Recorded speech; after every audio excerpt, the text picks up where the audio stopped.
Broadcasting from Miami, Florida. Check this out. Let's go. Welcome to 25-8 The Culture. On who's hot and who's not. Everything hip-hop. Turn it on, turn it up, get it loud. Here we go. You're now vibing with 25-8 The Culture.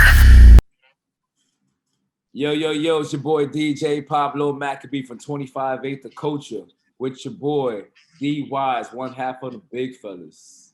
Yo, what's up? You already know what it is. One half of the big fellas in the building. You feel what I'm saying? Got a lot of topics. Ready to get to them. Let's do it. And we got my boy in the building from the Nobodies podcast, Big Money Boy Lance. What it do? What's good? You know the vibe, fellas. What's good? Happy to be here. Can't wait to get to it. That's what's up. Yo, I just want to shout out everybody. Happy and safe. Happy Halloween. You know, Halloween's tomorrow, so everybody have a happy Halloween.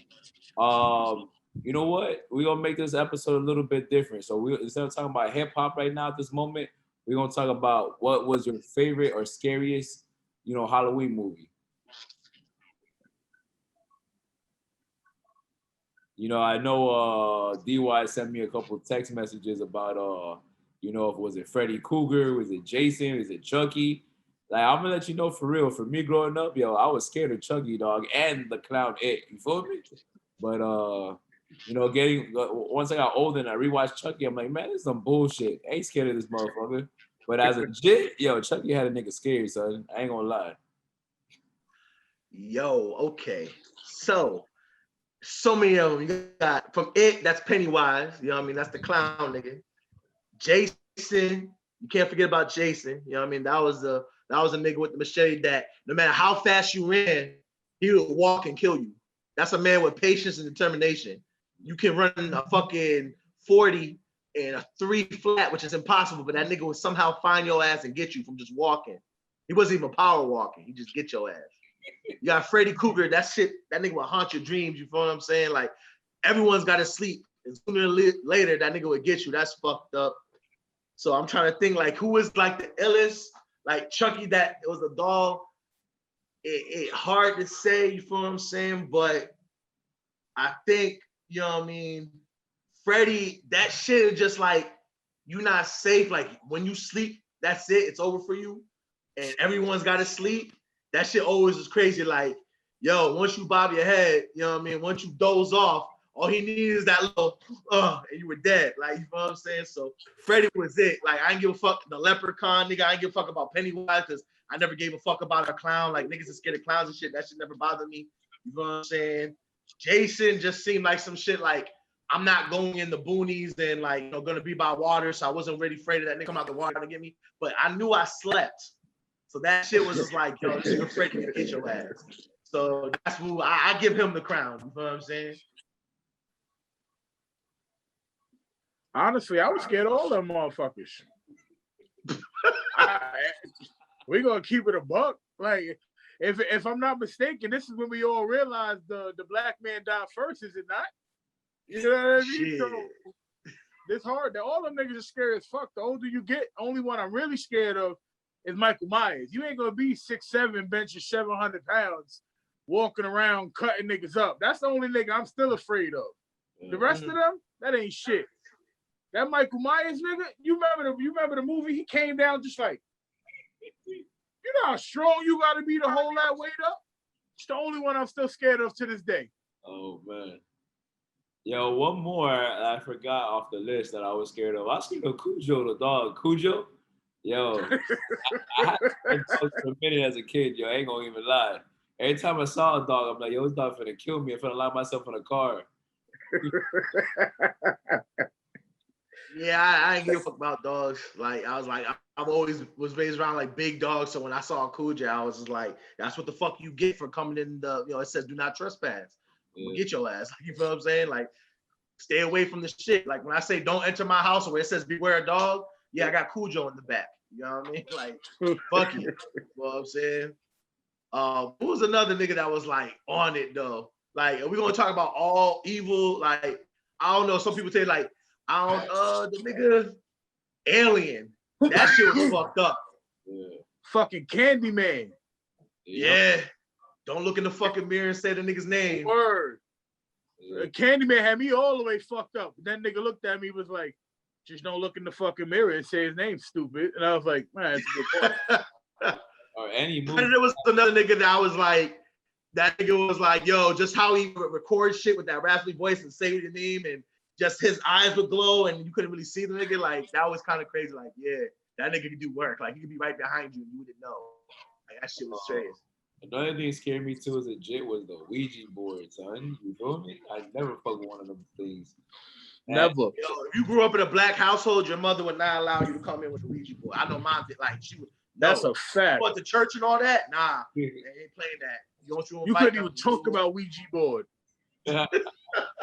Yo, automatic beatings, yo. Like, yo, even if your people said, like, you know what I'm saying, you already know that one white boy you knew or that one girl that was like allowed to do shit. She talk about, you be like, oh, I can bring a Ouija board. You're like, what is that? Shit, nah, I'm good. Not happening. There's one other TV shows on Nickelodeon. It was like, Are You Scared of the Dark?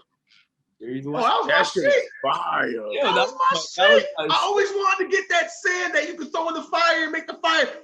That was my shit. I was like, yo, where can I get that? Damn, yo, that shit was hell. Yo, that was my show. But now I rewatched that shit like a couple years ago. I'm like, this shit was not scary at all, dog. You feel me?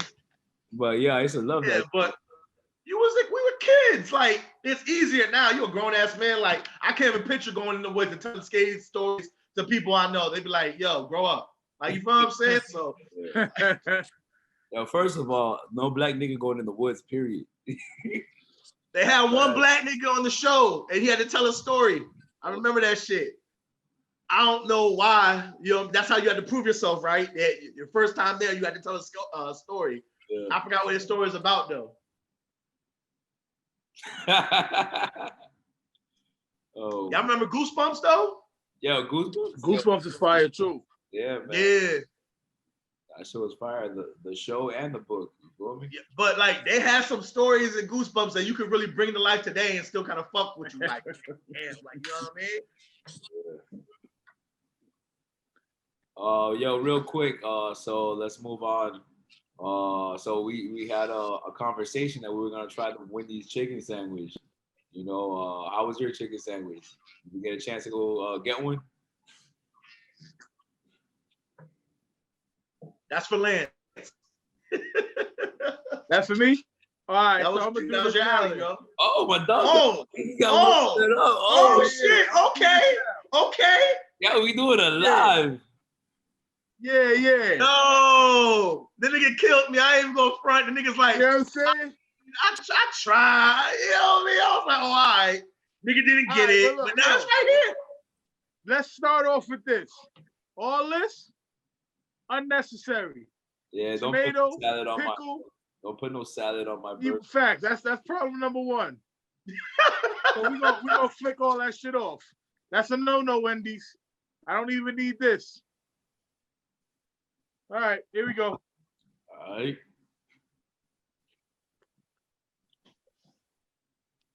Man, that shit a regular ass chicken sandwich, bro. Ain't nothing special about this shit. Yo, honestly, so on a scale from like 1 to 10, well, where's it at to you? That's like a 6.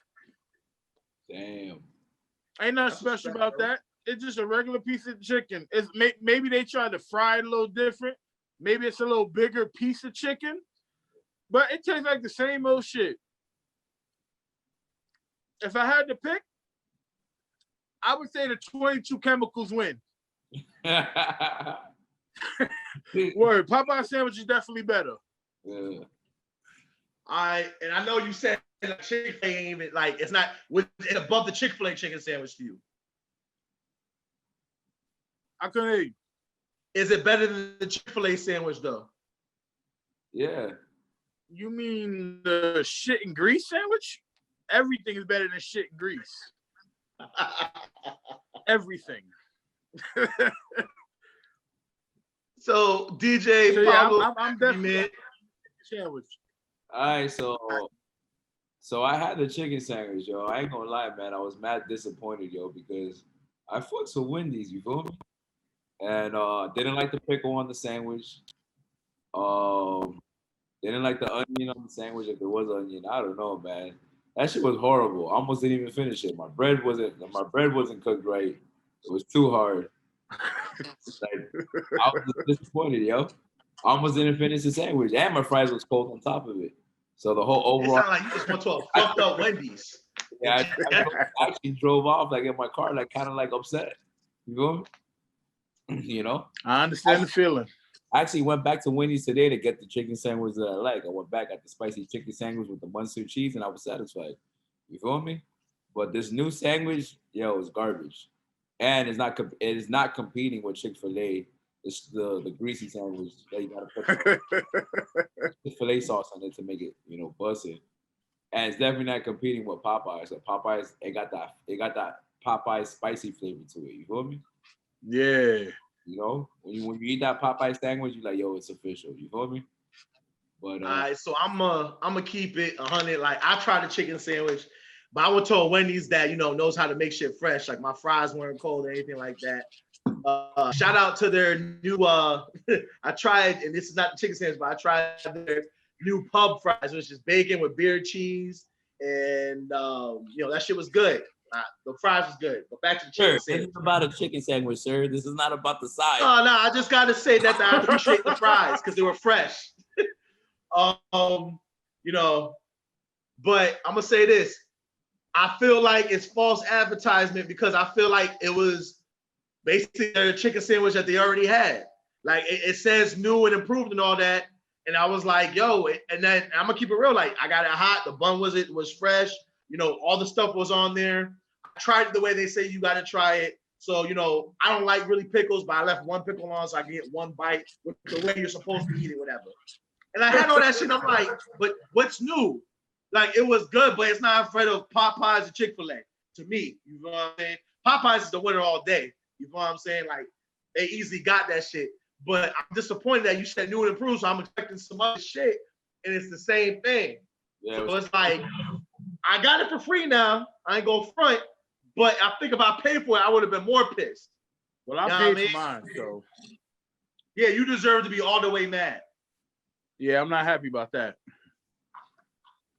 They should refund me. Wendy's, you fucking pay us for mentioning this shit. I'm dead ass. That's a fact. Send them checks. Yep. And don't give me no fucking coupons for chicken sandwich. We already did that. Or no free Frosties. Because they like handing out that donation shit. And they be like, we give you 5 small Frosties. Don't nobody want that shit. All they do is give you the fucking runs anyway. Small Frosty. Heard it here first. On 25 Ain't the Culture. Don't play with us. Just pay us. You know what I mean? Send us a check. Your review would have been nicer. You can't buy my credentials. You can't buy my say-so. Next time, come harder with your chicken sandwich, and you'll, you know what I'm saying? You maybe get a couple more stars. But right now, you were right there in the middle of the lane. You got 3 stars, 2.5, whatever. Yo, real quick. So one of my dogs used to do reviews for a company, right? All the stuff he got was pretty good shit. So he gave them great reviews. One item he got from them was shitty. He gave them a shitty review, just being honest. They stopped sending some free shit. I would talk about you. I would talk about that company nonstop because I'm like, some fake niggas. Like I give, and everything you gave me was good shit. So I gave you an honest review that your shit was good. But one shit you gave me was a piece of shit. Nobody bats 1,000. You're gonna come up with a stupid idea. It happens. People get lazy. People, take the easier route. Try to take a shortcut sometimes to see if they can make that magic happen. It don't work like that. So to me, that's some fraudulent shit. Like I said, 9 out of 10, your price or the shit. Your one was fucked up, and then you gonna get your feelings of like we ain't shedding them shit no more. Yeah.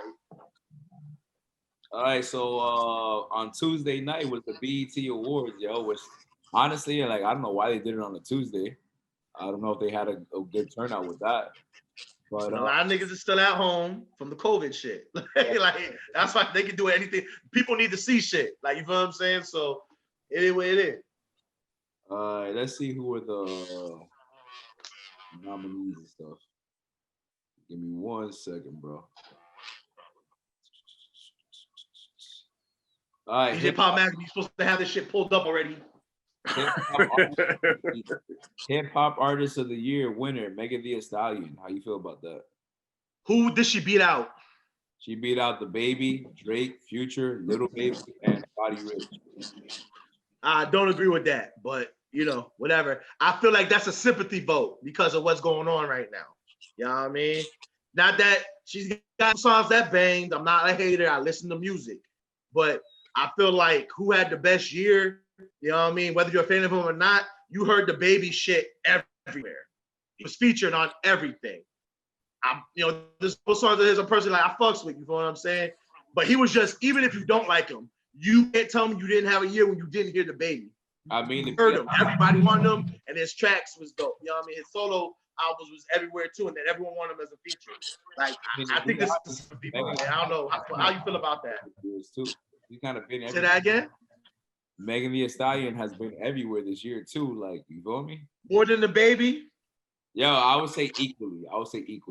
But to be honest, her you gotta give that to the Baby. He kind of been on fire, and it's been building. Like, he's been building steadily, like whoa, whoa, whoa. And I feel like this was the time to give him the award because he peaked at this time, and he's still giving us good shit. Yeah. Facts. And yo, like everyone I talk to, you know what I mean? Like, whether it's I'm talking to people in Cali, I'm talking to people in Chicago, whether it's down here with my New York peoples, whatever, the Midwest niggas, they be like, yo, the Baby, you know what I mean? They talk about him. Meg Thee Stallion, like, you know what I mean? Like, I feel like it depends what area because everyone wanted to do that hot girl summer shit, you know what I mean? And like, niggas ain't feeling that. Like, girls might be jumping in, but like, women and men were listening to the Baby. I feel like more girls listen to Meg Thee Stallion. Like, if one of y'all was like, yo, did you hear that new Meg Thee Stallion? I would look at y'all weird, like, what the fuck you say to me? Like, you know what I mean? Like, I'm saying.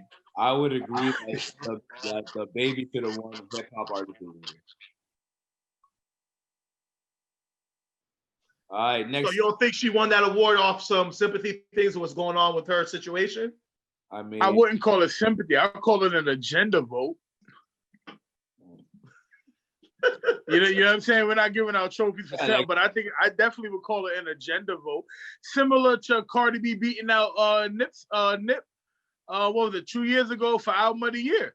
Yeah. We all know that Nip album was better. That was a classic album, but they get the agenda one. I would call this the same thing. So what, in your opinion, what's the agenda for her beating the Baby though? The agenda is I think what she's going through is why she got it, but see the agenda to it. Drop knowledge on that. What do you think? Well, to me, the agenda is the pushing of the female rapper, the hip hop star, whether it's just or unjust. I'm not saying that she has no talent. I'm just saying the agenda right now is to highlight the talented female.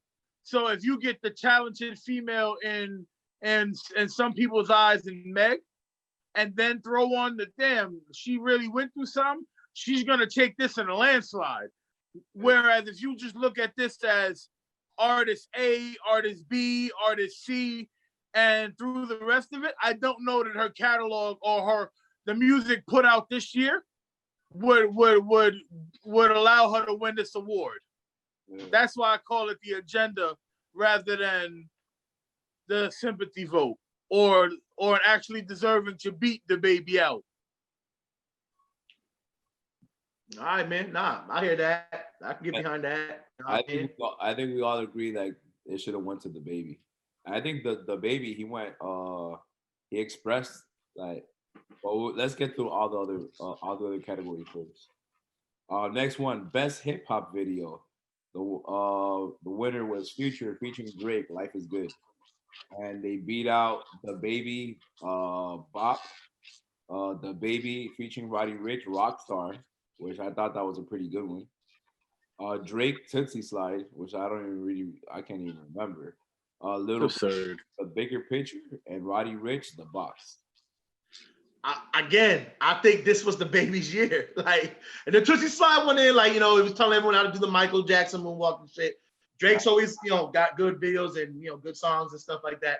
But the Baby's bop shit, that went in, and then even if you didn't like the bop shit, Rockstar went in, especially when they did the extended remix, talk about police brutality. He was on the ground, spit. You know what I mean? Like, that was like a movement. So I think he got robbed again. Look, for best hip hop video, he's there twice. You feel me?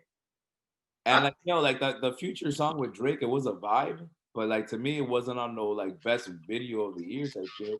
Like it was a vibe. Like they on the dumpster truck, they working at the fast food restaurant. You know, they doing a little bit of acting. Like, yo, nigga, you can't spit. You trying to rap? Da da da. Like it was a vibe. It was a vibe. I'll give it that. You feel me? But I don't know if it beats out the Baby again, Bob, or Rockstar. Rockstar to me, shit. They picked him twice because that's how raw he was, and he didn't. You know what I mean? Like, you know what I mean? Like, it's crazy to get beat twice. It's crazy to get beat twice in the same category. But like you said, that Drake and that Future, anytime they get together, it's a vibe. You ain't even got to understand 85% of the song because you don't understand shit Future be saying, but it's a vibe. It be humming or humming or humming. You just be there like, word. Future's not here for the lyricism. Future's here for he's here for his, you know what I'm saying, for his beats, and he's here for his, you know, the fucking, why can't I think of the fucking word right now? He's here for the hook. That's Future, you know what I mean? But like I said, him and Drake make good music, but I just think this year was the Baby's year, and I feel like he got robbed. And then you know it's his year because he got mentioned twice in this category. I agree. That's 2 robberies. All right, on to Song of the Year. Winner goes to Roddy Ricch for The Box. And he beats out the Baby again.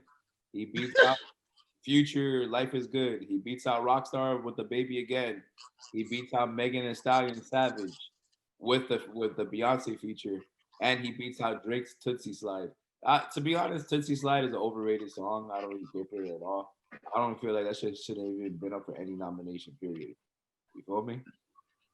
Man, listen. But the you box, already know what I'm gonna say. The box, the Baby. Like, no. Look, the box was jumping, yo. Like I'm not gonna lie. Facts. Rockstar by the Baby. That Rockstar. Nah, I feel you. I'm not against what he just said. It was dope. I'm just saying that Rockstar by the Baby shit was hard.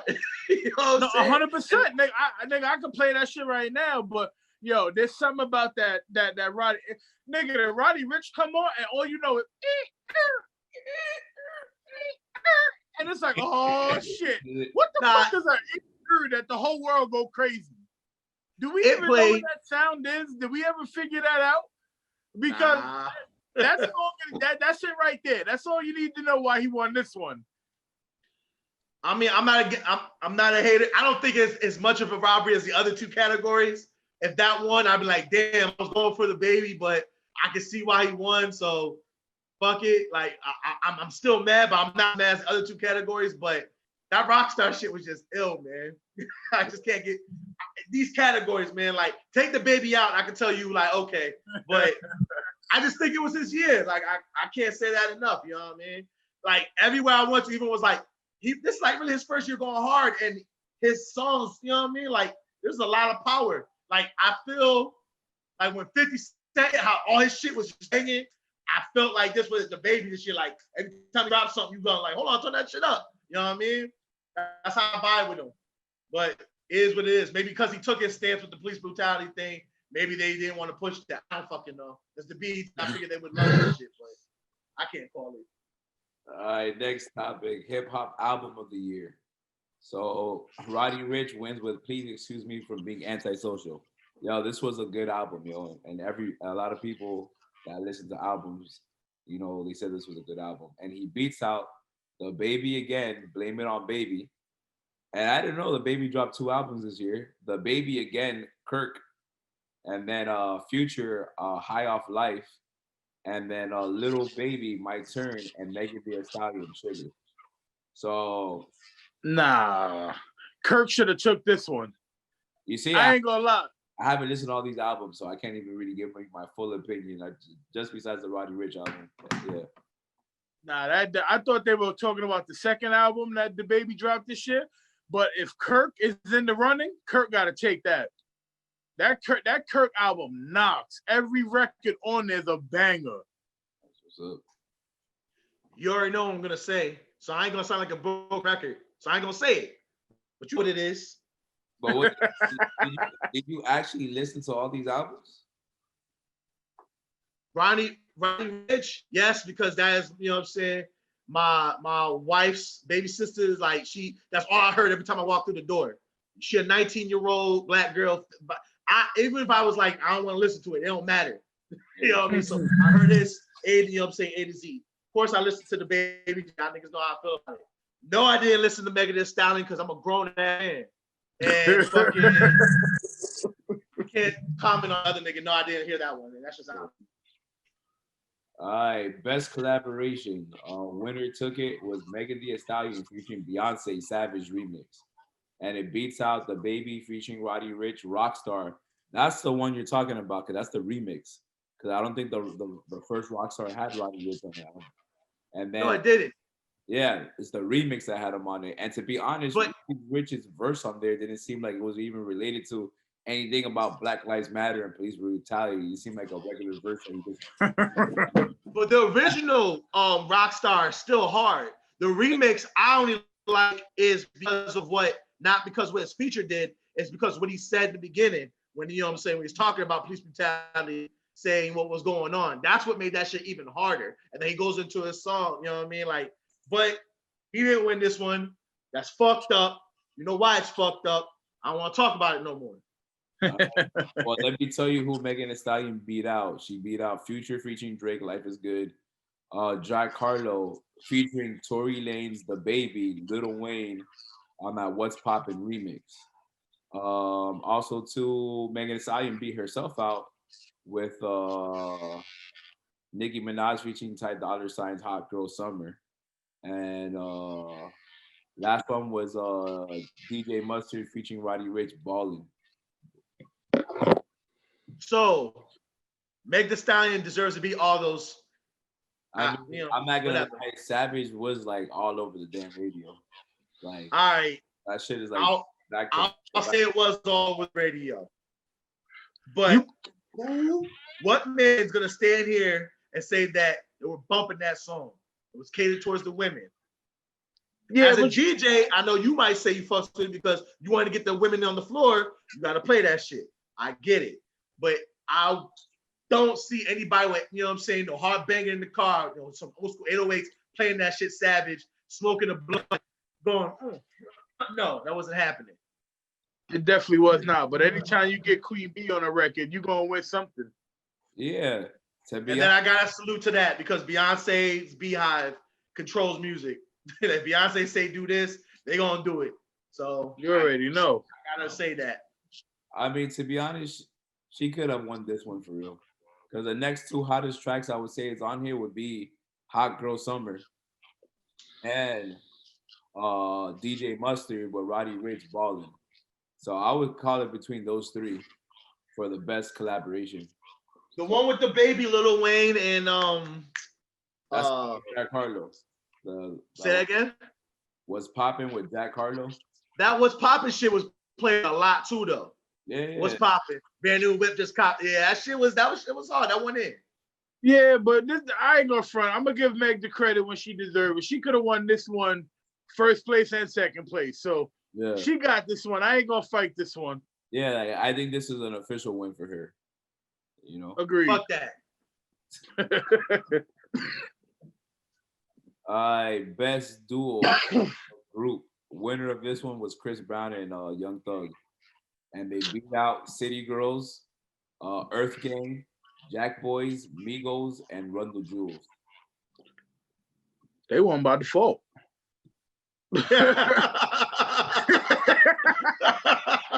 Yo, it's Chris Brown, though. That's what I'm saying. That's that young goat right there. Like, it could have been Chris Brown and Chris Brown. They'd been like, hey, by himself. He's a group. He better than everybody. 100%. I'm not a fan of Young Thug per se. And when I listened to the album, I think it's called Slime and B. Yep. Once I heard Chris Brown's record, like part of the record, I kind of was done with the tracks. it was very much like father, like son, Birdman and Lil Wayne. It was like, oh word, Wayne went hard. Next record. So I ain't mad at it. D-Wise? Nah, I mean, shit. Like, I laugh so hard because I agree. Like, Chris Brown in the mix. Like, if he didn't win, I'm pretty sure Lance would flip his table over and be like, "You got me fucked up." Like, because I mean, you got like, yo, he's the voice of like this generation. Like, everyone has their guy. You know, Usher. It was Mike. You know, R. Kelly. You know what I'm saying? Michael Jackson. R. Kelly. Everyone has their generation of their voice guy. Like they do. Chris Brown's this generation shit. So as soon as he, you know, harmonizes, that's Chris Brown. And as soon as he does his dance move, he got it. Like, yo, that's, you know what I mean? Like you said, like, before I didn't even hear anything. Once I heard Chris Brown featuring, it didn't fucking matter who else it was. Chris Brown deserved to win that. That's simple. All right, best new hip hop artist. The winner was Pop Smoke. He beats out Flo Milli, Jack Harlow, Mulatto, NLE Chopper, and Rod Wave. Rod Wave had one, like that one song, the Heart on My Sleeve shit. That shit was bumping. I like that from Rod He got Wave. 2 songs right now. What's up? He got 2 songs right now that's popping. Yeah, like, you know what I mean? But Pop Smoke, he got like 10 songs. Him passing away before his time and shit like that. And that, you know, that woo shit, I fucks with that shit. You know what I mean? I can see why they gave it to him. And even if you're gonna say it was a toss-up between 2 artists, just because he passed away, like I would honestly give it to him too. You know what I mean? He deserves to be, you know, blessed with that. You know what I mean? And he can't take it. He was gone before his time. So yeah. Be honest, Pop Smoke actually deserves the win because he probably has about like maybe 8 tracks out right now, and they all fire, dog. They all bumping. You feel me? Like, that's what I was gonna say. Like, Shorty, my little baddie, she my little boo thing. Like, yo, he got a vibe to him, son. Like on some real shit. I got no problem with you picking Pop Smoke at all. I'm saying if you said it was a throw up, him passing away, that you got to give it to that man. You know we shouldn't diminish it like that. Even if he was here, he'd have won this one. No, like sometimes you got to throw those little caveats in there. Yeah. But this ain't one of them. Pop Smoke deserved this one, so I don't want to diminish it. 100%. Because like, yo, I was gonna say that a lot of people was on Rod Wave. You know what I mean? Like, even if he was on your radar, like a lot of people was like fucking with him. You know what I mean? In the beginning, because I think his songs got like hit before Pops did. You know what I mean? I think he dropped earlier in the year, and a lot of people were vibing with him. I remember when he came on and all that shit. He was everywhere. You know what I mean? I'm not saying he should have won, but if someone were to say they wanted Rod Wave instead of Pop Smoke, my automatic, okay, what do we go to? Would be the tiebreaker. But I'm not against Pop Smoke. And like he said, everything Pop Smoke I heard from him, everything that he came out with, rest in peace to the dead, was ill. Yeah. Another person on this list that's on my radar is NLE Chopper. Like, I fuck with dudes. I fuck with Buddy. He a young nigga. He on some conscious shit at the moment. You feel me? But we'll move on to the next category. Best live performer. Travis Scott wins this one, and he beats out Big Sean, The Baby, Drake, Megan Thee Stallion, and Roddy Ricch. So I want y'all niggas to give y'all opinions first, and then I'll give my opinion last. All right.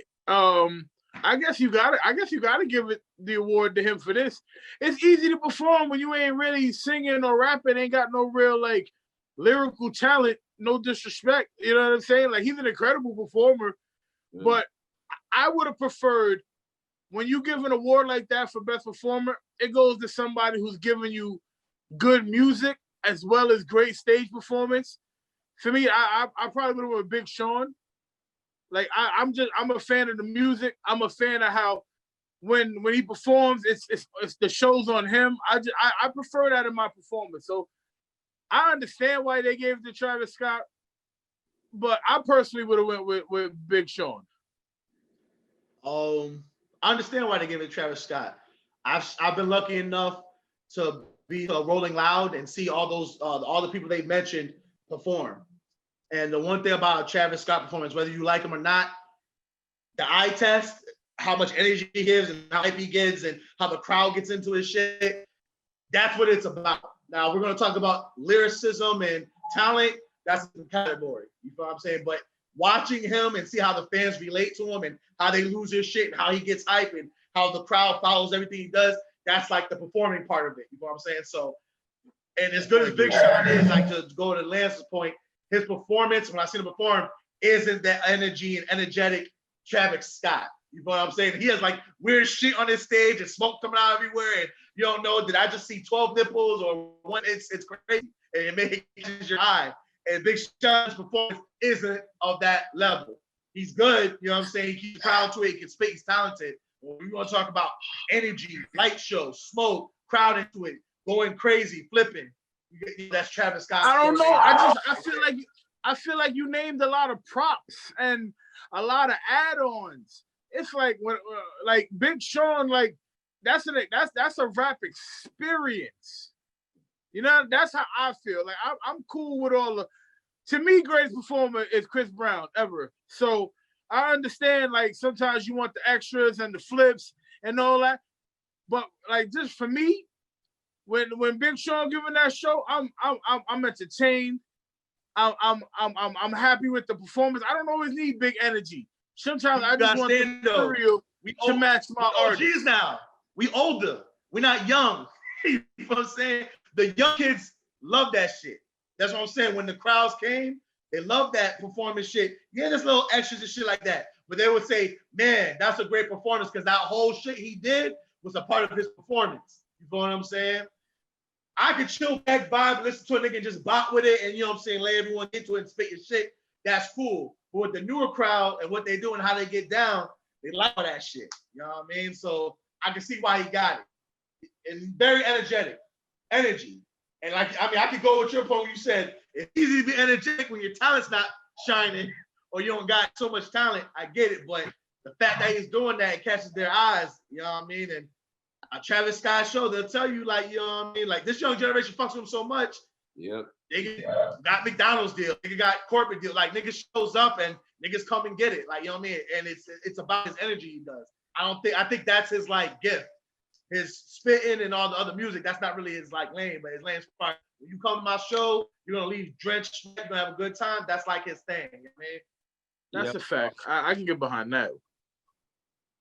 I'm with Lance on this one. So Travis Scott is a superstar for his generation. You feel me? He's just not on my radar. You feel me? So like, yo, like he's like on that Kanye West shit when you see like the props and the visuals and whatever. Like when he dropped what's it called? Sicko Mode? Yo, that video was intense, yo. I'm not gonna lie. This and the bars on there was actually pretty crazy. And that was one song that I got behind. I was like, yo, shit, you feel me? But yeah, and like I said, as a DJ, I know if you play Travis Scott, you know everyone's gonna get hyped in the club. It's just, you know what I mean? He's an energy cat. Yeah.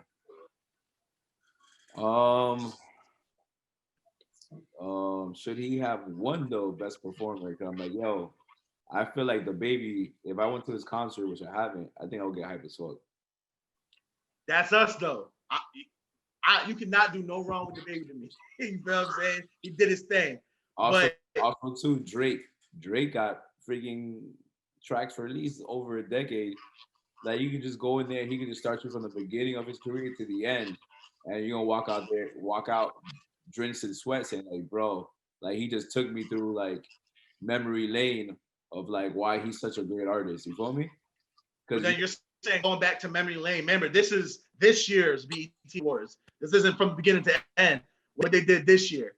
And you gotta remember, we OGs in the game now. You feel me? We're not them 15, 16, 17, 18, 19, 20, 21-year-olds. You know what I mean? So that's why he won, because for this year he won it. So I understand it. You know what I'm saying?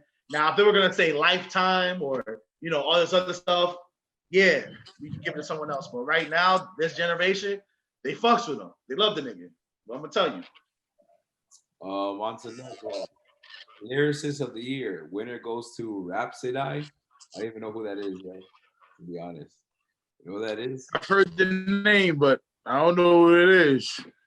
So he out beats Big Sean, The Baby, Drake, J. Cole, and Megan Thee Stallion. So for lyricist of the year, I feel like Megan Thee Stallion shouldn't even be on here. And Thanks. like I don't think she should have even been on there for lyricists. All her songs that she's done have all been like remakes of older songs. At least 5 of them. You feel me? I'm like, yo, this is an Eazy-E song we produced. This is a Tupac song we produced. This is another song we produced. So I kind of just feel like she's really just an artist. I don't know if she writes any of her stuff, and we're talking about lyricists. You feel me? We everybody knows J. Cole like writes his own stuff, produces his own stuff, does all his own stuff, doesn't even get no features on most of his tracks. Like, you feel me? So and then yo, Big Sean to me is a beast. He's like a mainstream lyricist, you know? And then Drake is the same thing. He's just a big time artist that people write his own stuff, like writes his stuff. We have Quentin Miller writing for him. We have The Weeknd writing for him. So I kind of feel like Drake shouldn't have been on this list either as a lyricist.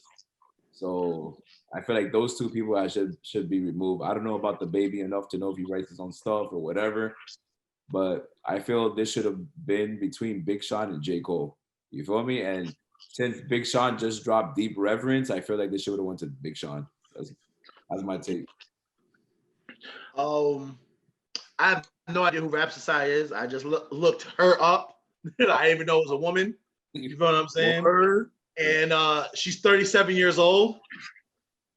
So I hope she's got some lyricism in there. She's walking this earth for a long time. So I hope her experience can get that. I'm not disrespecting her. Her shit might be, dope. Hopefully it is because she just won an award, but I'm not even trying to play like I haven't heard one song at all. It's come through the radio. Like I have a feeling if I were to go and ask, hey, rap, I'm not trying to be mean, so no disrespect to the queen because I don't want to disrespect the queen at all. You know what I mean? I see how she's doing her thing. She got her hair all knotted up, twisted up. I'm saying, praising her crown and everything. I've never heard of her, so I can't give an honest opinion. Maybe she is the truth. Maybe not. Honestly, yo, without hearing her and what it's hard to say that she's gonna be better than Big Sean and J. Cole, just off what I know about Big Sean and J. Cole. Yeah. But that's not really a fair answer. I don't know much about her. I didn't know she was a her until about 90 seconds ago. See what I'm saying? This is why I had to look it up because I thought it was a nigga. Then I'm like, oh. So, but I'd have to hear it. I have to hear her music.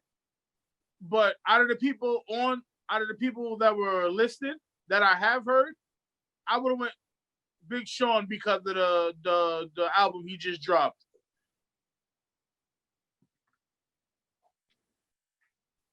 I go with Big Sean too. Yo, Big Sean is ill, son. Like, yo, people don't know. Like, Big Sean is like, it's like on some guidance shit. So it's like, like people say, like, yo, listen to Jay-Z, you figure out how to hustle. Listen to Big Sean, you figure out how to motivate yourself to where you want to get to, type shit. You feel me? Facts. That's how I feel about Big Sean's music. I mean, listen, Big Sean, he's dope. You know what I'm saying? With the people and I hate talking like this because I really don't know about Rhapsody. I don't know her. I'm probably mispronouncing her name already. What's her name again? I mean, I'm not even sure, no. See, that's I don't want to just.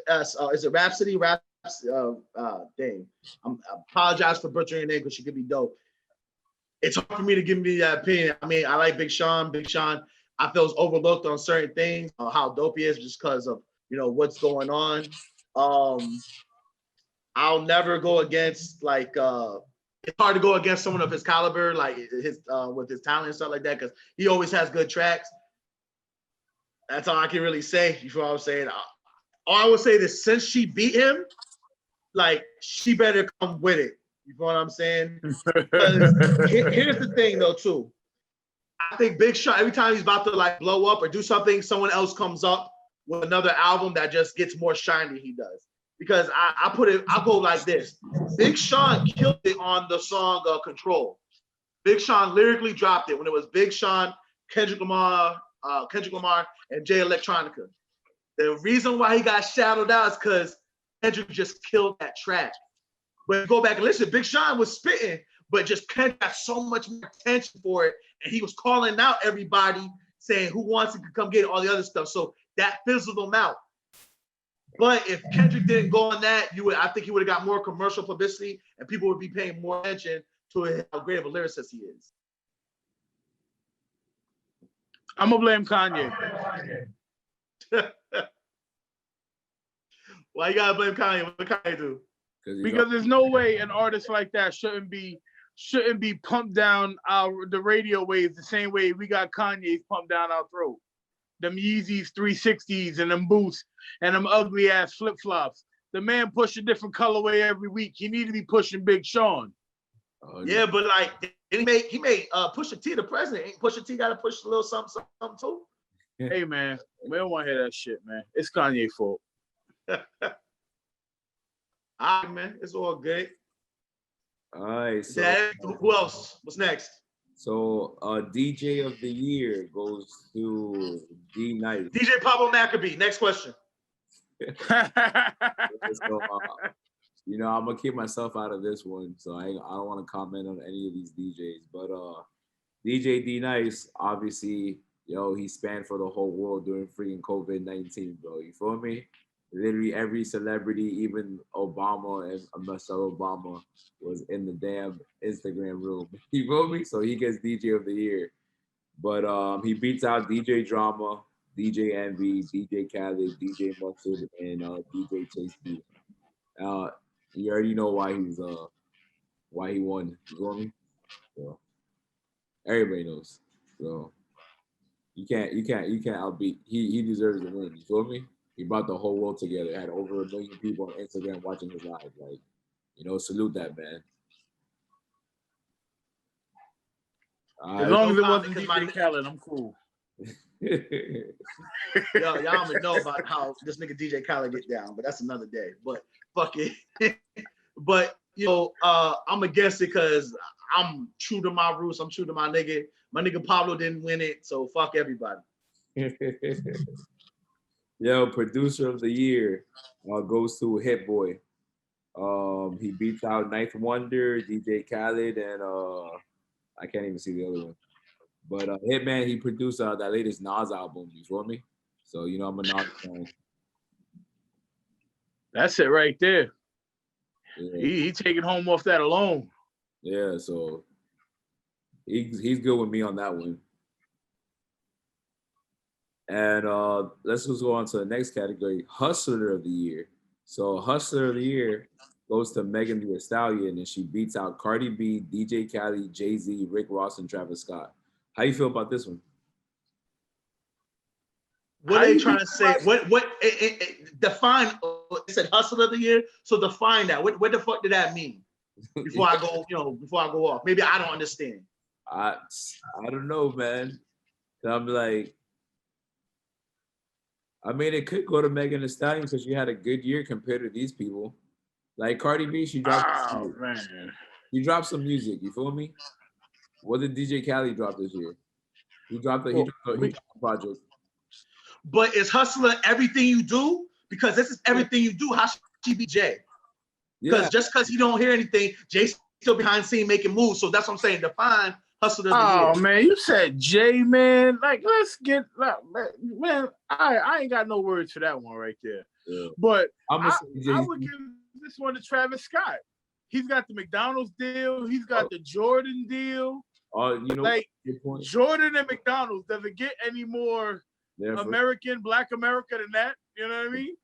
You had the Cactus Jack shoes with Jordan. Then okay, cool. That's what I'm saying. Is it just music? Is it everything you did? Who brought the money in? Was it the shit you were doing behind the scenes? Was it people you put on? Like, what is it? That's what I'm saying. Like, when you talk about, like, what I'm saying, Jay-Z or other moguls or things like that, like, you might not see my face, but they're doing behind the scenes. That's what I'm saying. Like, even if you don't agree with that, Meg did more than everybody else, you're saying. Yeah, for me, it's between Jay-Z and Travis Scott. And really, because Jay-Z has bossed up with his whole, Rockefeller on the, for Black Lives Matter or for any issues that he needs to, give his attorney attorneys for. You feel me? So he's like, hey, I see 21 Savage having a situation with immigration and yada yada yada. Let's Rockefeller the law step in. Or yo, I see some injustice somewhere. Let Rockefeller the law step in. Our attorneys are gonna whatever. So I'm like, yo, that right there is a movement. You feel me? So that's why I really will give Jay-Z Hustler of the Year. And the next, like you said, like yo, McDonald deal and a sneaker deal with Jordan as a rapper. Like yo, that's number two. Megan Thee Stallion, just because she made a bunch of hits, doesn't compare to what Jay-Z is doing and what Travis Scott is doing. You feel me? That's my opinion. That's my take. So that's what I said. Like, what define hustler is? That's what I'm saying. That now I don't know. But Lance, is there agenda to this? What the fuck going on? I don't like this shit. Meg's getting too many W's, yo. Hey yo, don't forget, the baby still hasn't won shit.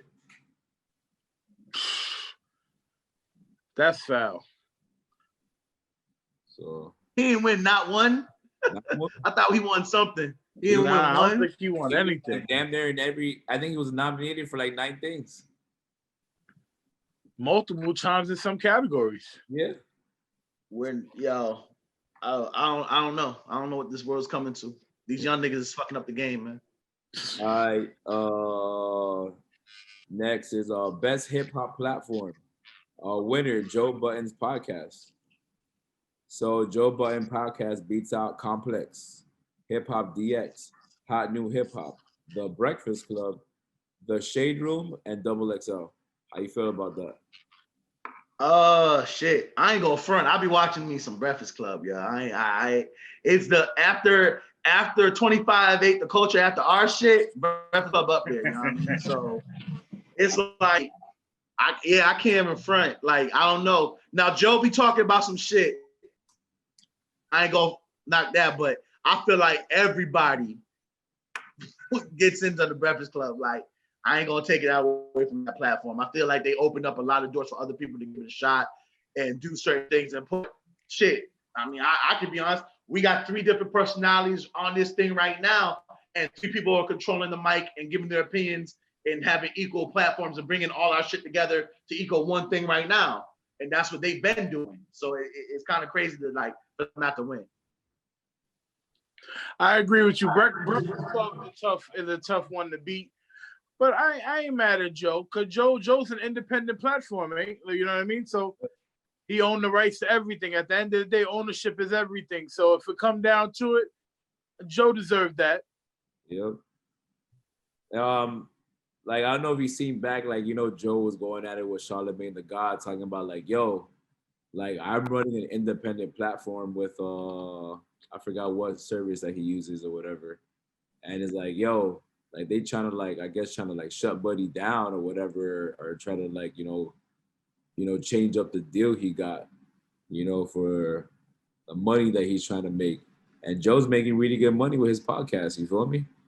So I kind of feel as an independent black man, like, yo, he deserves this win. And then second, yo, Breakfast Club, I think they've been winning this shit like every year. You feel me?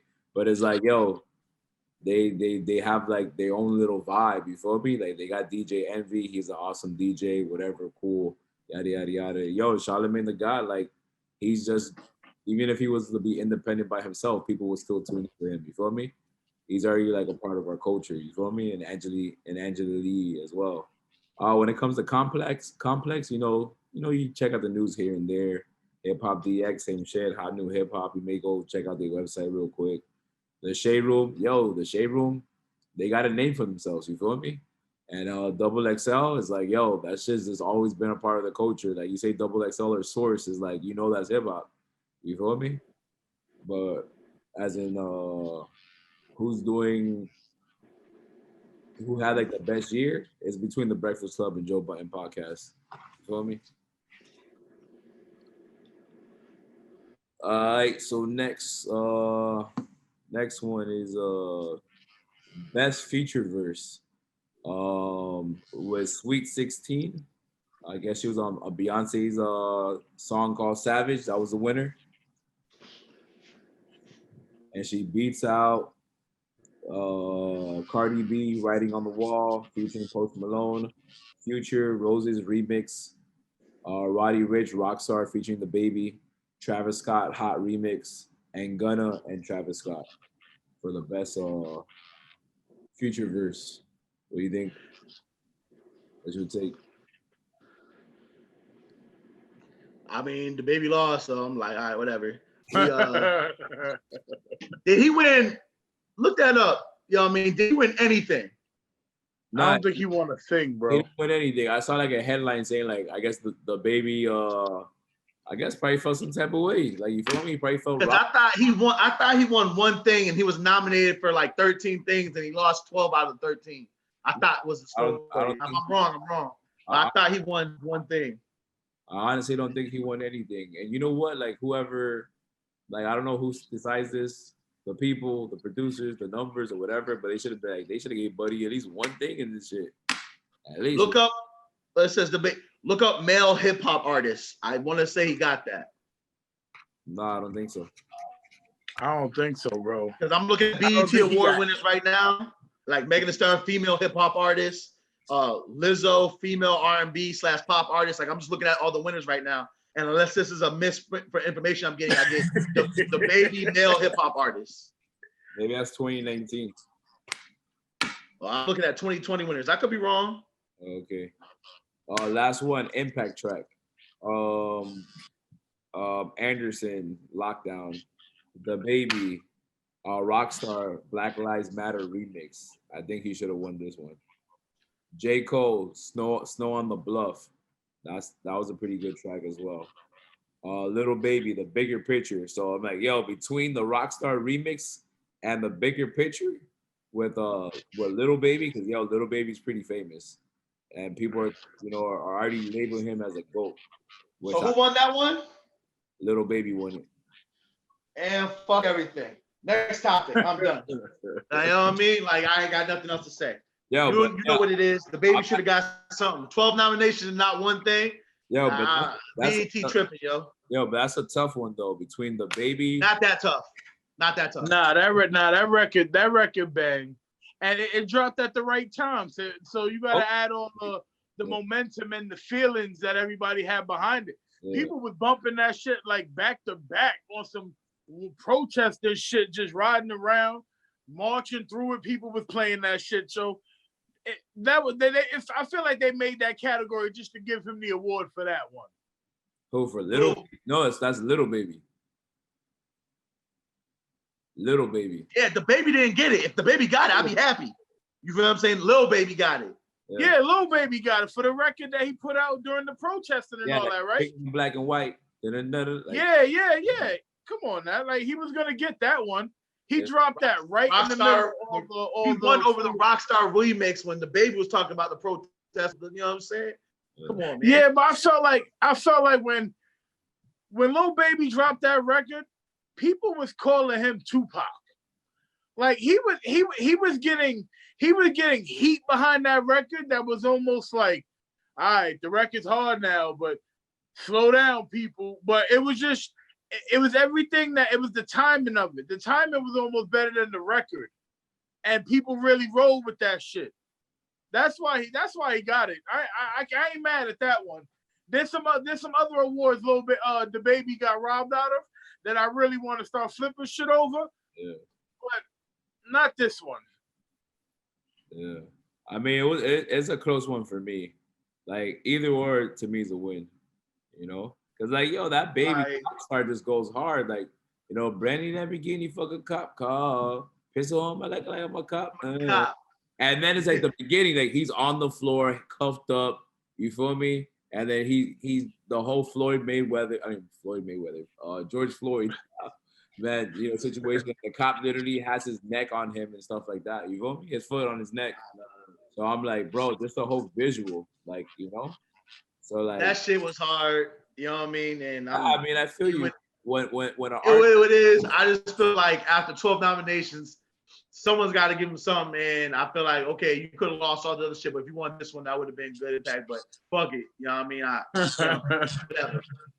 Next topic, man. We killed this whole BT thing. What else we want to jump into, All right, so basically, Verzuz season 2 is starting back up. The first versus battle is official for November 19th. Is going to be T.I. versus Jeezy, the Snowman. So now we officially going to see this battle. You feel me? You know? This ain't no battle. This a massacre. Yeah. You know what I'm saying? Jeezy gonna finish him, tie his body to the back of the carriage, and drag his ass around the kingdom.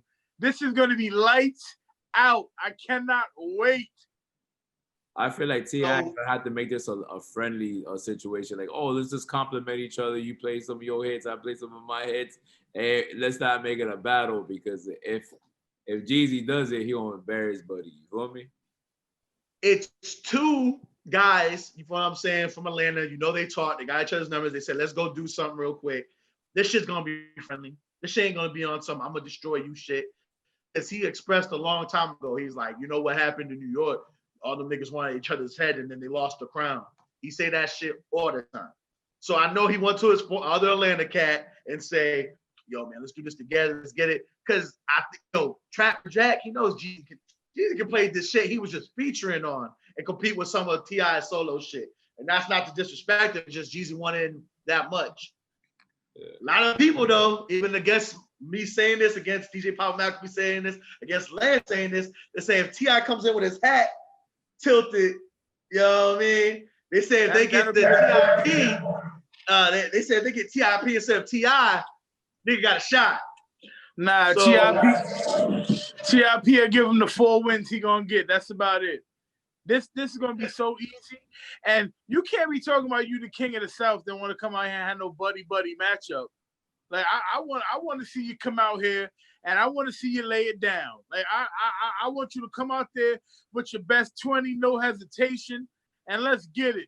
You was turning down battles and this, that, and like, no, we got two artists that battle together. They primes is relatively in the same times. We need a good one here. Like two titans. I think it's gonna be on some friendly shit because he wanted smoke with New York. He wanted his hood city versus, you know what I'm saying, New York. He wanted that. And now that he's going against someone from his own city and they've done features together and their styles to complement each other in their songs and shit like that, I don't think he's gonna go for his head. I bet you he's gonna be on some, let's do this together, let's put on for the A, you know what I mean, type shit. Let's vibe, you know what I mean? I don't see them like going like, yo, I want you dead type shit. You know what I mean? I don't think you can get it. All right, so real quick, back to the whole Busta Rhymes thing. So people want to know who Busta Rhymes is going against. So a lot of people say a good match for Busta Rhymes will actually be Method Man. What you think about that? That's good, but I think everybody would want to see Method Man versus Redman. That's just something like a dope battle. You know what I mean? That'd be tight.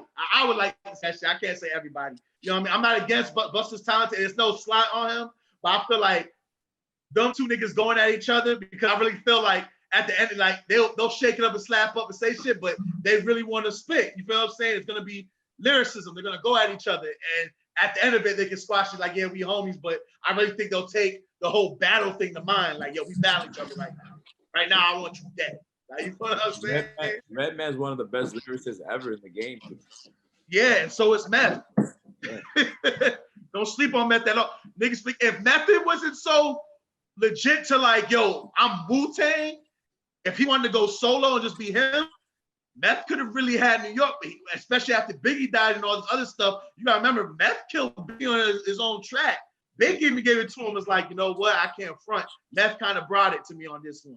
Meth really could have took over just some shit, but he was like, nah, I'm loyal to Wu. It's Wu-Tang for anything. You know what I'm saying? So that would, and I love Red too. Red, yo, I can listen to Redman and just vibe and check Method Man vibe and just be like, damn, that bad. I just think that would be something that I think everyone would tune in to see. You know what I mean? Busta Rhymes versus Method Man, that's gonna be dope. I just feel like Redman versus Method Man is gonna be like, can you call who's gonna win? I don't think a lot of people could. I think they have to tune in to see who's gonna get it. That Method and Redman sound pretty good, but you already know that would be the coolest battle. You talking about T.I. and Jeezy not going for each other head?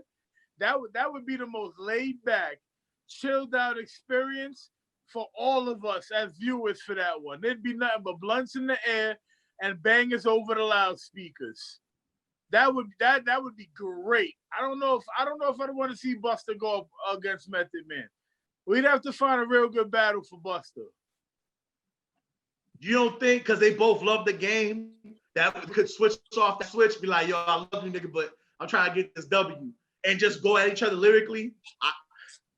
We know they're gonna be tight because this is just about hip hop. They always talk about hip hop. You know what I'm saying? But I can definitely see them just say, you know what, we was gonna get each other's head, but my man just bought this best weed in town, so we gonna smoke it. But you know what I mean? I can definitely see that shit too. Like we was going to, but fuck it. Everyone likes something real quick. We just gonna, and then everybody's gonna be like, yeah, you know, I just followed the suit. That shit would be an experience, yo. Buster just need the right. He need the right opponent, because the T.I. battle wouldn't have been the worst battle for Buster. But the way T.I. was talking about it, now it's like we working too hard to find Buster a battle. Buster just need to pick one dude and be like, you know what? Nah, I pick you, and that's that. Who would you want to see Buster go at it though, Lance? Like who's like, cause he ain't no like you gotta find another savage. Like you know what I mean? Like who could he like go against that you be like, yeah, that's interesting. I don't know. What's the perfect matchup? That's a tough one. For real, it's not easy. Because you know why? The first person that came into my head in this moment when I was like, yo, who do I want to hear Buster go up against? It's Casanova. It's that raw energy that they have on a track. But if I'm worried about a gap in the music between T.I. and Buster, there's no way that I'm gonna get a Casanova and Buster. Absolutely. You know what I'm saying? But so I like Cass, but off the top of my head, that sound, it was in my head, and I was like, maybe that'll work, but I don't know. I would really have to sit down and think about it. Really sit down and consider all my options across the board. Yo, I was who did I want? I was just like contemplating with that. I was like, I don't think that even though it was a good show and a lot of people liked it, I didn't really feel like the DMX versus Snoop Dogg shit was like the way to go. I get it was two kind of legends in the game, but I really rather saw Buster versus DMX. Oh no, Buster versus DMX would have been worse than the Snoop Dogg one.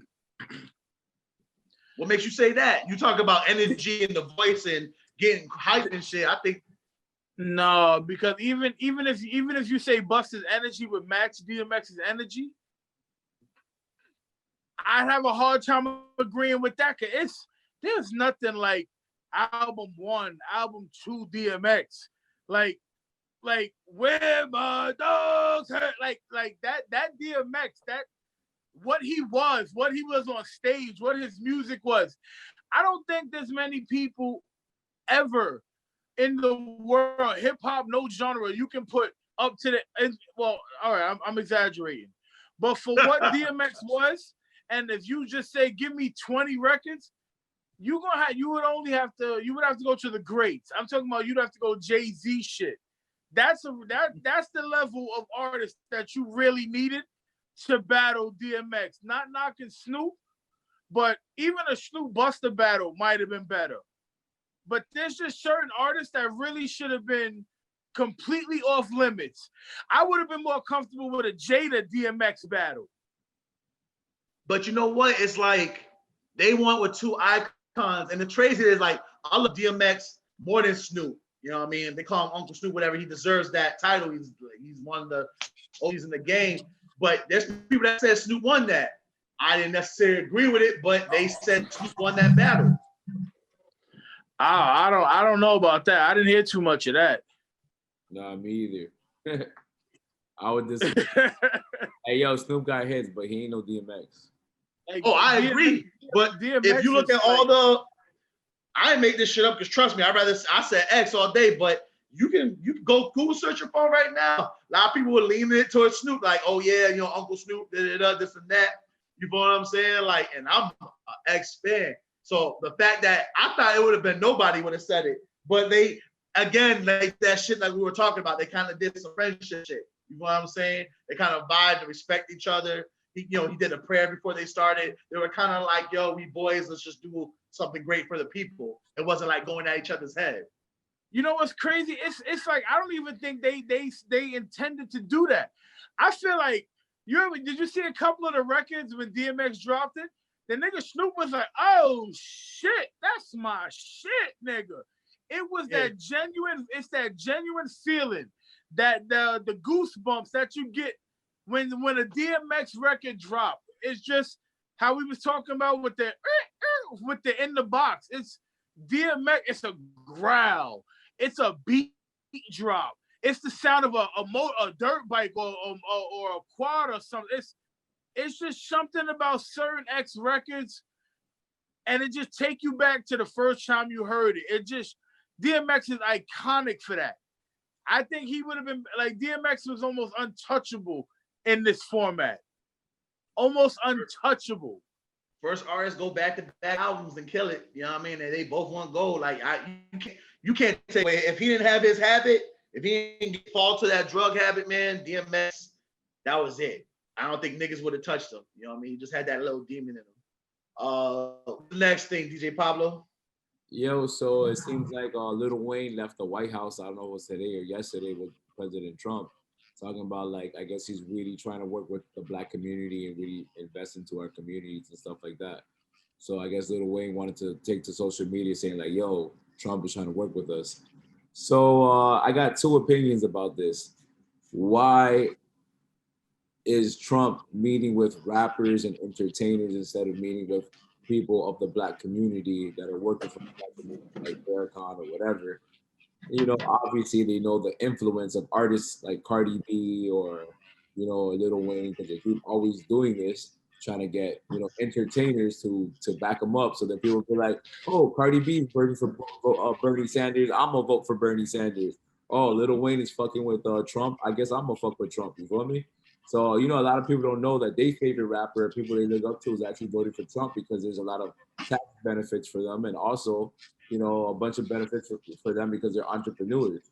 I'm not sure if Trump has the best interest for Black America, but maybe he does because he wants to stay elected. So maybe he's gonna actually work some shit. You feel me? But you know, how you feel about this? And what's your take? All right, so I could give two fucks about Wayne going to go see him because he might not be the president after this is all done. So this move wasn't a smart move. If Wayne wanted to go in there and talk to him in the beginning of his presidency, like all the other comedians, celebrities, actors, and all them other people were doing, try to make a change, I would be like, okay, he's like, this is the cards we're dealt. We got to see what we can do with it. But him going to see him now where his ass could be out of there, this is not smart. The timing's all wrong. Wayne politically, music-wise, you know what I'm saying, people put him up there as, you know, the GOAT, one of the GOATs, one of the best, whatever. But politically, this man said some shit that was suspect. Like, this man has gone on TV and said, you know, I don't see racism. Racism is not real. A white guy saved my life. So what, you know, what's that mean about racism and all this other stuff? You feel what I'm saying? So politically, I've never said things. He since then pulled back some of the comments he said and said, this was my experience. I can't speak for everybody, which was much appreciated because when you say shit like that, they use it against the other Black people in the Black community saying, well, Wayne doesn't see racism. Look at Wayne, he got dreads he's saying it doesn't exist. But when he pulled back, this was my experience. I can't speak for everybody. That was much needed and I appreciated it. But politically, I don't go lean towards Wayne for political advice. And I'm like, what did you really talk to Trump with? Trump would say right now, anything and do anything to get back in there. So if Wayne gets some, you know, a few thousand votes, so be it. Like, looks like he's going, like he's really battling a lot of states. So he probably needs that little extra push. You know what I'm saying? So, I mean, I take this shit with a grain of salt and I'm just kind of like insulted that he actually went to go talk to him. Well, I got a couple of feelings about it. Part of me wants to feel like I'm being pandered to. It's back in that mode of operation for them. But Trump is the one who took Ice Cube serious. So I'm not gonna say it's completely out the realm of possibility that he had an honest conversation with Wayne, or they had what they believe to be an honest conversation. But I also believe you have to take into account, like what you said, when people, like especially artists that have grown up in and had bad experience with cops, that's their experiences with the cops. You spoke on a minute ago. Wayne was saved by a white police officer. Wayne is probably guarded by a lot of white security guards. So from his perspective, he may have a different view on law enforcement because of his experiences. That doesn't make him wrong. That don't make him right. It may make him come off a little ignorant. And you know what I mean? But that's that experience. You know what I'm saying? Because I think we've all had horrible experiences with cops. I'll be the first one to tell anybody who asks me, the worst experience that I've personally had with cops have been Hispanic cops. So I can understand to a certain extent when people say it ain't all cops, because I've been arrested, I've been pulled over by white officers, and I felt my personal experience, and which is why maybe even I have a certain outlook or maybe a viewpoint on how Wayne feels, because the times I've been arrested and pulled over, I'm more uncomfortable when an Hispanic cop pulls me over than I am a white cop. So people can take that for what it is. I'm not saying I'm not scared of a white cop. I'm more scared of the white cop, but the experience is worse with the Hispanic cop. So it's all point of view in that regard. But as far as Donald Trump just looking at Wayne as an opportunity to keep saying, hey, I've done the most for black people. Look, I'm talking to Wayne. I've talked to Ice Cube. That's part of the course for him, if we're being honest. I'm not surprised by it. We should have expected it. I wouldn't be surprised if there's another hip hop artist or somebody from the black community that has had a meeting with Trump. So I don't think that's a big deal. I don't think the whole situation is a big deal. I guess that's because of Wayne and the expressed viewpoints over his lifetime. If another rapper, you'd have heard it would be completely different. But Wayne, I would expect that. Maybe not expect it, but I'm not surprised by it.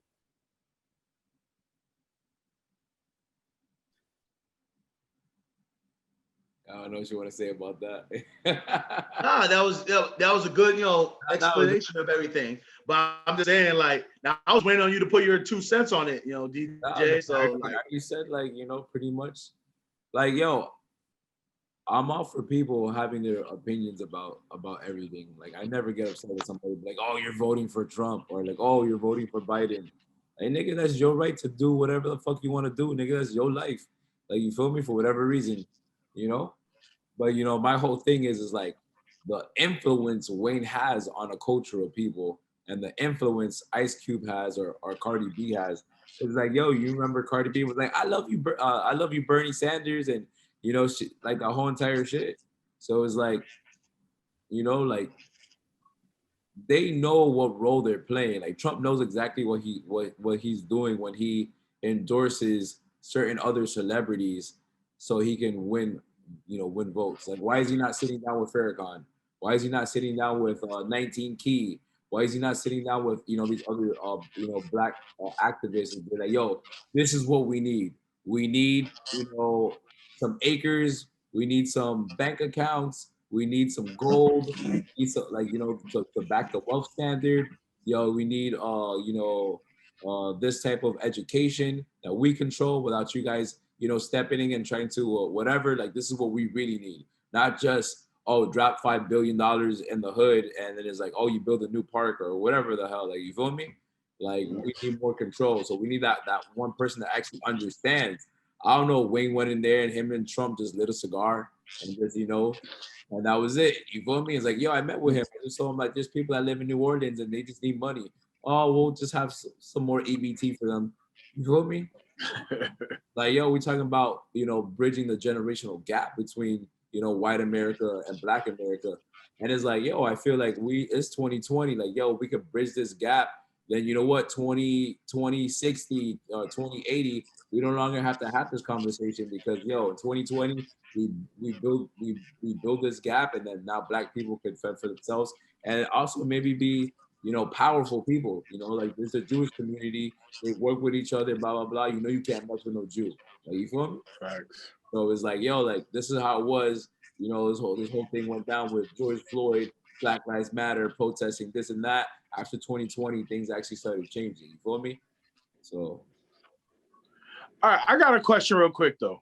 So, if well, for whatever reason it works out that Trump actually does what he says, what he's selling to, exactly what he's selling to us right now, with the Ice Cube and talking to Wayne, does that change how we feel about him, or do we just go, you got it right for once?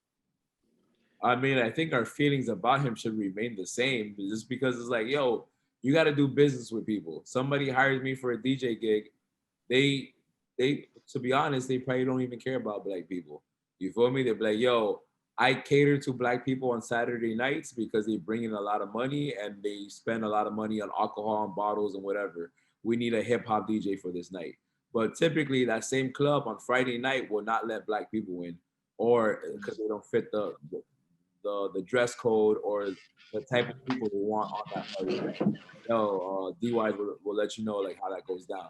Because I'll see a club of like, yo, they're not gonna let no Black people in here, no overweight people, no people that look good looking, that are not good looking into the club.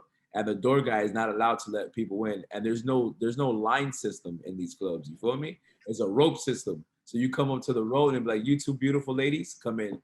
You two gentlemen with your Rolex watches, come in. And then like other people are standing there and they're like, yo, like, why are you not letting me in? Yo, sorry, Shaquita, or even white people that maybe are hillbillies that are like in Miami for that weekend. It'd be like, you don't fit the description of the people that we wanted here. You feel me? But at the same time, it's like, though that same company is gonna be open tomorrow for a Black demographic crowd that wears Jordans and hats to the back and also have money that drives Lamborghinis and stuff. And they're still, catering, and maybe on that day they're gonna treat you like a king, but on the next day they're gonna treat you like shit. Like, you feel me? And I've seen it a bunch of times, man. You feel me? One time I seen two heavyset white girls, probably from out of town, valet park their car, was the first people in the club when I came to punch in, sat down, and then I'm like, yo, the club opened up. They didn't get let into the club. They waited like 20 minutes, got their valet and left. And I'm like, damn, these are two white people, you feel me? But they didn't fit the description of, because this is the type of environment that people are gonna spend $10,000 on bottle service. So it's like when they're looking around, there's only model type chicks, you feel me? So like discrimination discrimination is everywhere. And I know it's not just a Black thing or a white thing or a brown thing. Like how you said, like you feel more discriminated against a Hispanic officer. You feel me? And also too, like sometimes I say a Black officer, I'm like, just because you're Black doesn't mean like you care about me, or Exactly. okay, I know you may feel nervous, guy. Like, maybe that Black officer feels like he, can't give favoritism amongst his white officers or Hispanic officer friends or whatever. You feel me? So it's like, yo, when I get pulled over or by police officers and stuff like that, I don't assume anything. I'm like, yo, this could be my last day here on this earth, or I could just, walk off and a white officer or Black or Chinese or whatever be like, yo, have a good day. I was just checking your light bulb was out. Like, you feel me? I'm like, yo, thank you for your service, blah, blah, blah. Also, too, with my kindness, I hope they, they feel like, oh, I pulled over some Black guy. He was super cool, blah, blah, blah. It changed the experience from, from me looking at him and him looking at me. But obviously, when you're on that other side, you're more nervous, though. You feel me? Facts. Because, like, yo, man, I'm trying to go home to my family, too, and my daughter, too. Like, if I ever lost my life to the police, like, I hope people will go back to my Instagram and be like, yo, this wasn't just hood nigga, whatever. Like, this was a guy that provided for his family, this and that. Obviously, they don't look for my pictures with my tattoos and my goatee and whatever. And freaking Trayvon Martin me with my hoodie picture and whatever and stuff like that. But hopefully, like, like Nipsey said, like, yo, if I ever die in police custody, go fuck some shit up. Like, you feel me? Like, like, don't fuck up our community that we from, but go fuck up, like, another community. Like, yo, I don't care, man. If I'm not here, like, and make sure my daughter get a couple million from a lawsuit or something. Facts. Yeah. Shit. Nah, I think you guys both knocked that shot to the park. Like, yo, I'm not mad at him for his experience. Like he said, white cop saved his life, everything. So I'm total agreement with all that. You know what I'm saying? Like, that's his experience. Yo, my father was was a cop. You know what I'm saying? So it's like, I have different experiences with people that don't get, like, I've gotten, because my name was the same as my father, I've gotten pulled over and the situation could have went real ugly, but, oh, your father wouldn't have to be, yeah, that is my father. You know what I'm saying? Like, oh, okay. So shit didn't go where it could have went. You feel me? I didn't experience that until I moved out, left New York. And then now that shit don't ring bells like it used to. So they're like, oh, this is the other side of the fence. You know what I'm saying? So, like, I've experienced both. You know what I'm saying? And your experience is to it. Like, and the craziest thing is, when I went to Georgia one time, cop that gave me the most bullshit was a black cop. And I'm like, yo, like, same team, niggas, same team, what the fuck? And I'm being respectful. He wanted to edge on and do extra and do more to, because maybe he felt that he wasn't getting the respect that he deserved, whatever. And then the ones that want to be in cool with the white cops. So I was like, yo, you know what I'm saying? Like, but that was my experience. That one experience doesn't go against the numbers and the facts where I see these white cops are killing these black young men. 100%. You know what I mean? But that's that one experience. And that's why I thought it was so crucial for Wayne to come out and say, this was my experience before he was saying that shit. I think someone got in his ear and say, yo, Wayne, that was for you. Right. But what about everybody else? Because these numbers aren't fake. You need to, justify what you're saying and back it up saying this is your experience. Because I've seen other experiences. I know that when I got pulled over, for things like that, for as simple as not making my turn signal, those cops came over to give me some damage. To oh, we going in. This is what time it is. It's the neighborhood you in. Blah blah blah. I knew it was coming. But then when they saw, and my pops had that much juice, and I'm junior. Oh, your father? Yeah, it is. Oh, okay. Because they knew that shit was gonna go somewhere, and now they have to respond to be comfortable and answer questions and shit like that. So I know it could have went a different way, but because of that experience, whatever. Now I'm not gonna be like, hey man, I wasn't naive and dumb enough to be like, oh man, this is how they treat me, guys. The cops are great people. Like, I never would do that. I knew what it was. You know what I'm saying? Yeah. So yeah, I agree. You know what I mean? But the only thing I am against is just like, why meet with this man when he might not be there next week?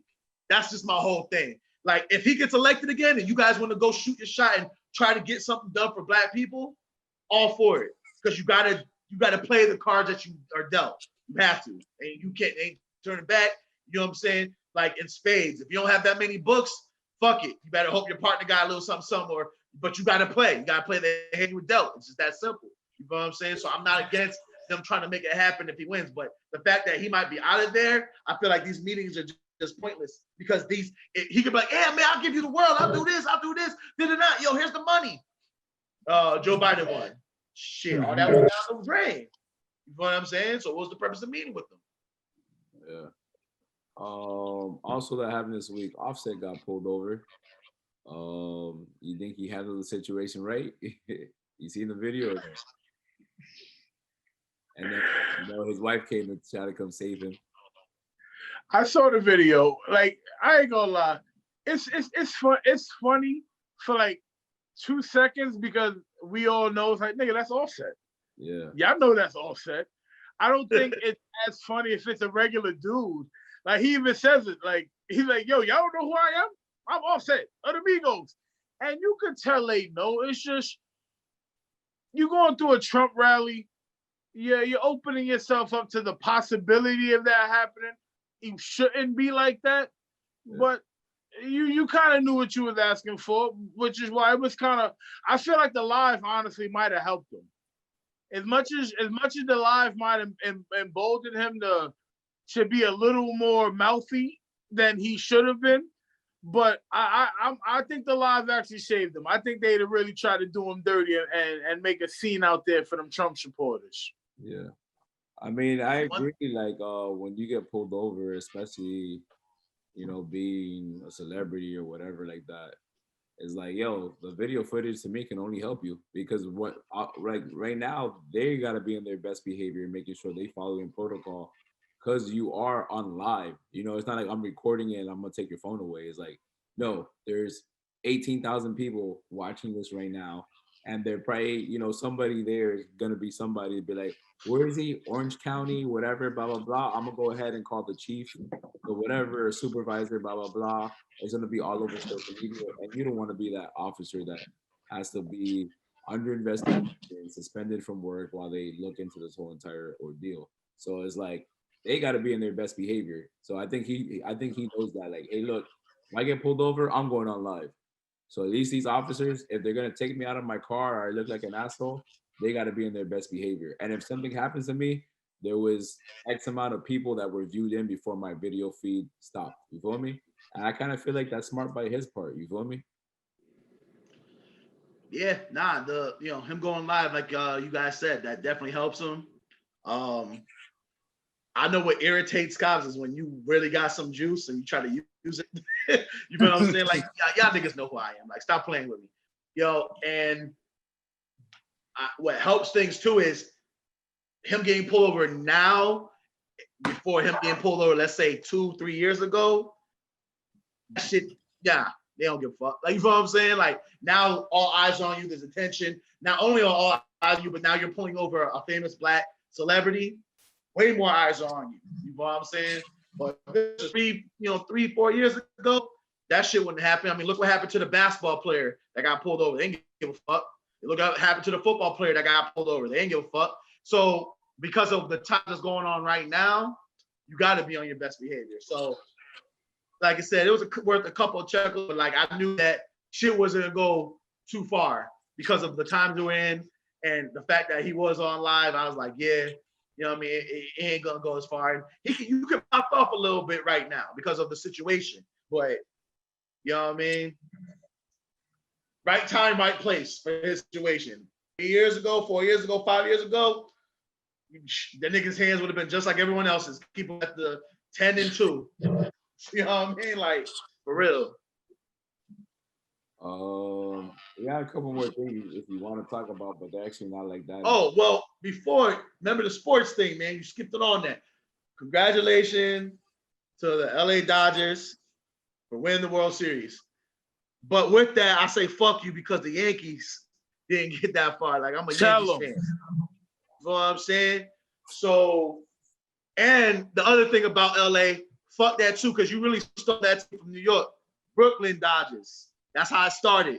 Jackie Robinson. That's what I'm talking about. I'm going through history shit. You know what I'm saying? So for all the old enough cats that can remember actually went to the Brooklyn Stadium where now the Nets play at, the Brooklyn Nets play at, you know what I'm saying? To all them old heads that were Brooklyn Dodger fans, stayed Dodger fans because they know the origins. The old heads that got nothing but gray in the build, the thick ass glasses, walk around with canes that were, remember those days? Happy for y'all. Everybody else, eat a dick.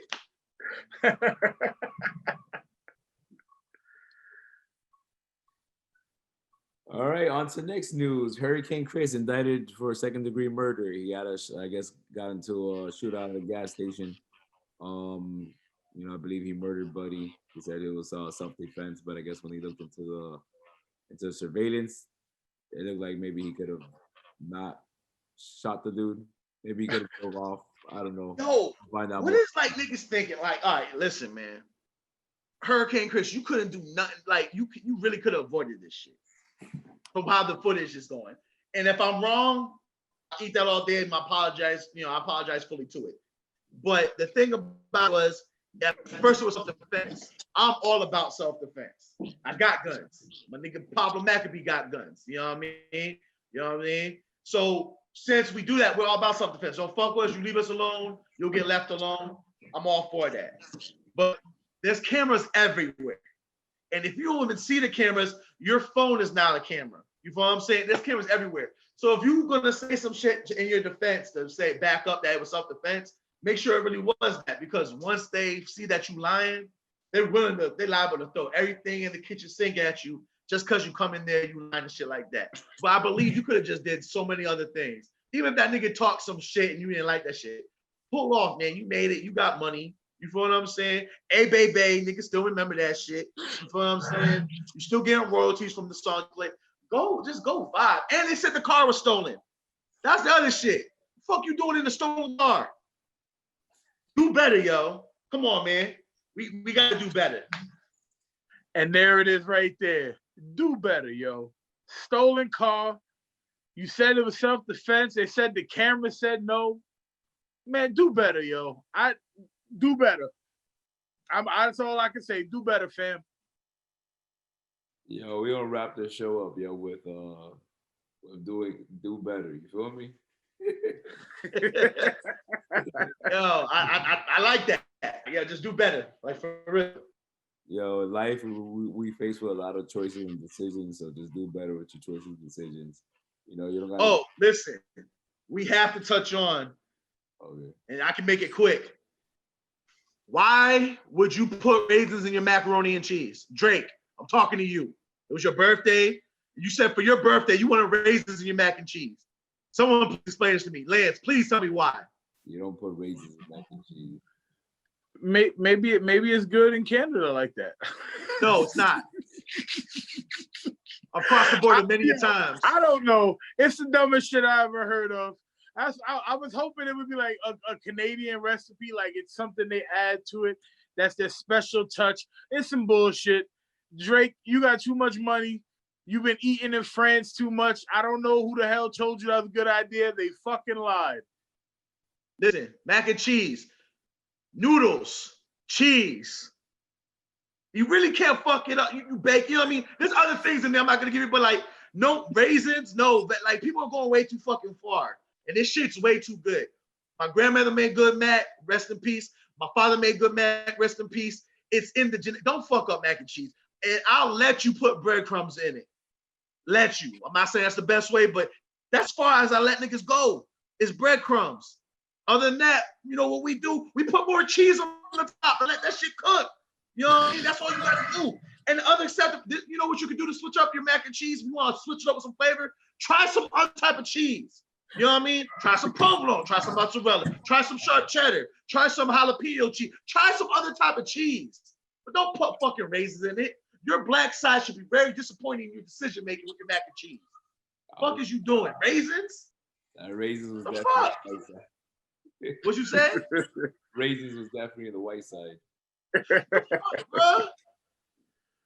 You want to get adventurous? All the cheese I just told you, get it. Go get some. Yo, this nigga's so rich, he can go get that cheese. You know, you can do Manchego mac and cheese. Manchego's an expensive fucking cheese. I know that because when I see Manchego, it's $20 a pound. Go do that shit. That shit probably tastes good in the motherfucker, but you put raisins in your shit. I'll be damned. Last thing that we gotta talk about to bring it all home, and then we can hang it up. I gotta talk about the Mike Tyson and was Mike Tyson and Lil Boosie. He had Mike Tyson has a podcast for you guys that don't know.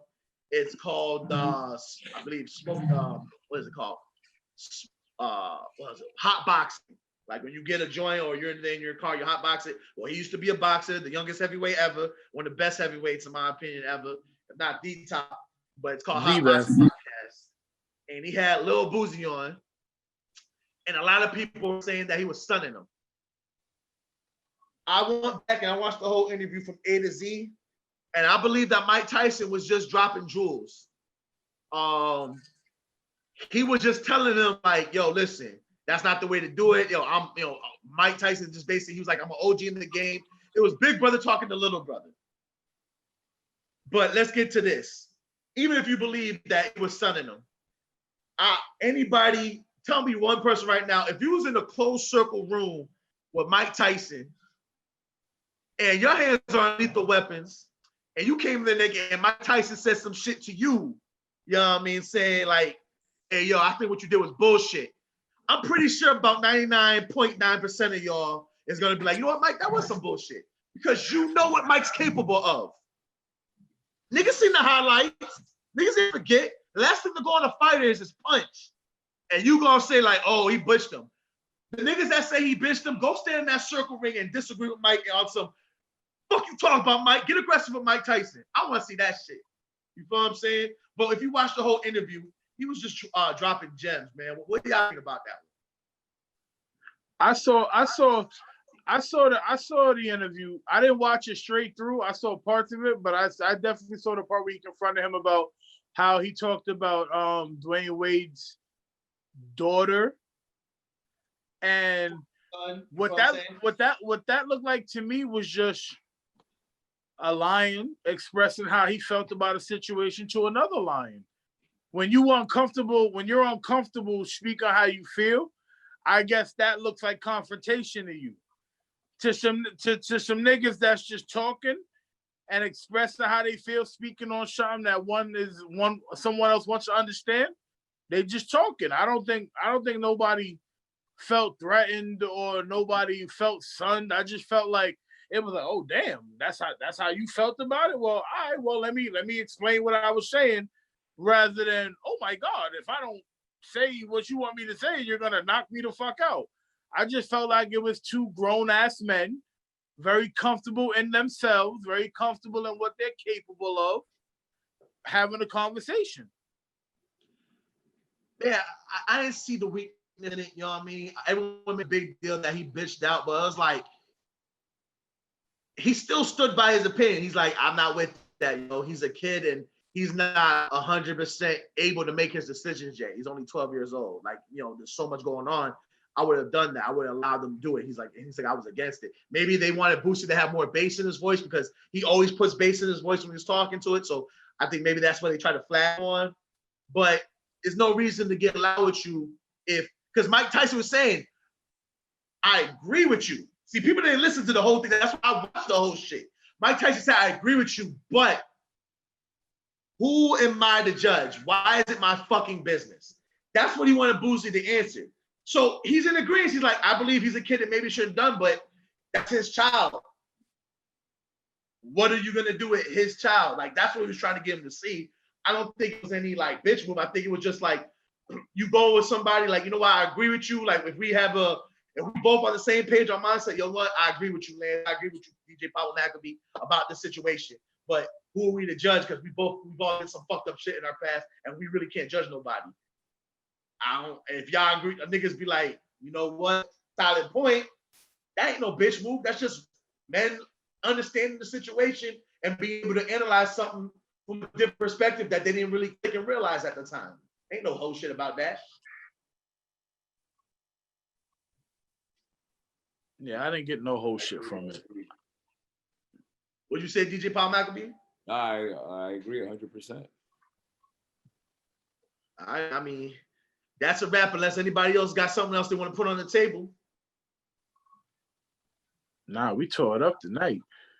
Yo, we like on Facts. Yo, it's gonna take forever to upload. Hey, you know what I mean? Happy Halloween. That's the message I'm gonna say. Happy Halloween to everybody. Take care of your kids. There's a lot of fucking sick people out there, a lot of bullshit, man. Watch out for their candy. You know what I mean? Like, open that shit, dump it. Make sure there's no bullshit in there. You got a lot of sick fucks out there. A lot of people that want to take advantage. You feel what I'm saying? So watch out for yours and watch out for your neighbors, kids. You know, watch out for the kids. If you're a real nigga, you can watch out for if something's wrong. Watch out for the little ones, because you know what I'm saying. Because they can't defend themselves the way grown men and grown women can. So just watch out for them. Be safe. Enjoy.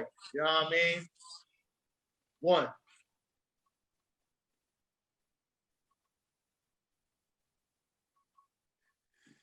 Happy Halloween from 25-8 The Culture, your boy, DJ Pablo McAfee. Peace. Happy Halloween, niggas.